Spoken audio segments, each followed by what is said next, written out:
Welcome back. Rajula Jafrabad પંથકમાં જળ સંમેલન યોજાશે. કેન્દ્રીય જળમંત્રી CR પાટીલની અધ્યક્ષતામાં જળ સંમેલનનું આયોજન કરવામાં આવશે.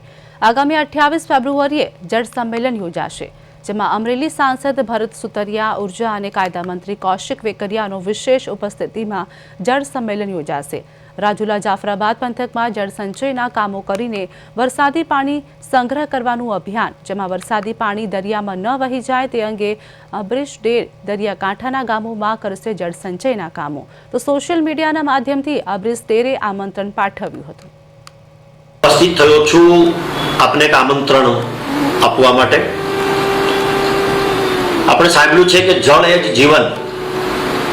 જીવનની અંદર જળનું પાણીનું ખૂબ મહત્વ છે અને કદાચ એટલા માટે ગુજરાતની અંદર, દેશની અંદર ઘણી બધી સંસ્થાઓ સરકારને સાથે લઈને જળ સંચય અભિયાન કરી રહી છે.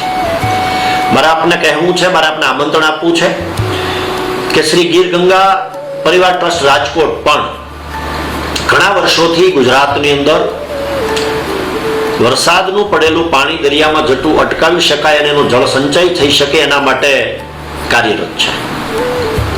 તેઓને સાથે લઈ શ્રી ગીર ગંગા પરિવાર ટ્રસ્ટ રાજકોટ અને આપણી શ્રી રાજુલા તાલુકા કૃષિ સેવા સહકારી મંડળી, કે જે મંડળી આપણે થોડા સમય પહેલા જ ઓપન કરી છે અને આ વિસ્તારના ખેડૂતો, ખેત મજદૂરો, ખેતી સાથે સંકળાયેલા લોકો અને અન્ય લોકોને મદદરૂપ થવાની ભાવના સાથે કામ કરી રહી છે.